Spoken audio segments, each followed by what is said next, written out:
Welcome to Madhu kitchen vlogs.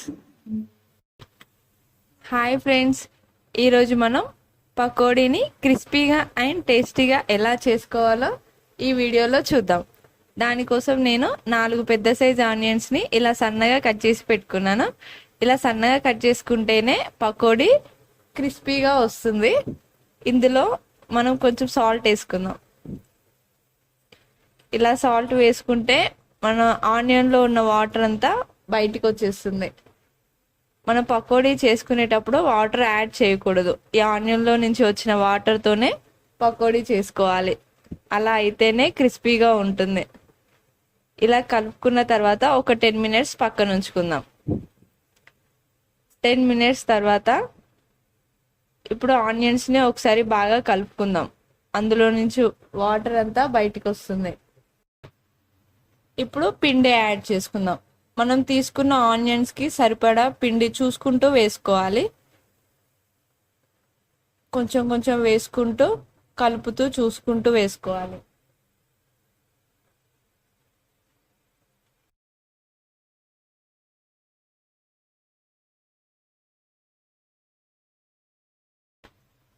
ఇప్పుడు కారం వేసుకుందాం. కొంచెం కారం, కొంచెం ధనియాల పొడి,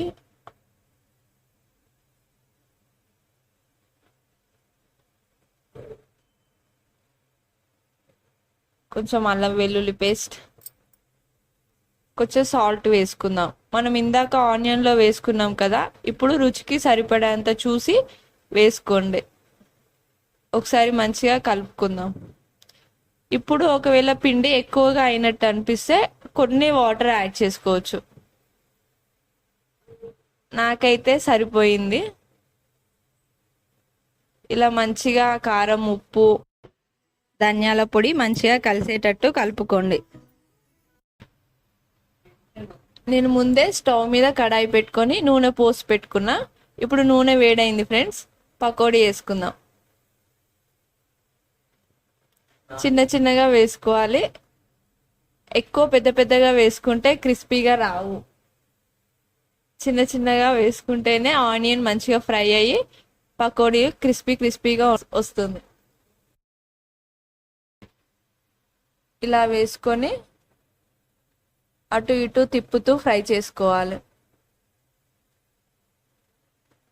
మంచి గోల్డెన్ కలర్ వచ్చే వరకు ఫ్రై చేసుకోవాలి.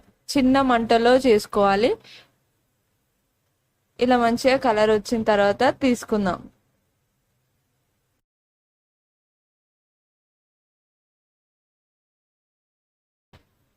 ఇలా మీరు కూడా ఇంట్లో ఒకసారి ట్రై చేయండి. ఈజీగా, చాలా సింపుల్గా, క్రిస్పీగా పకోడీ చాలా బాగా వస్తుంది.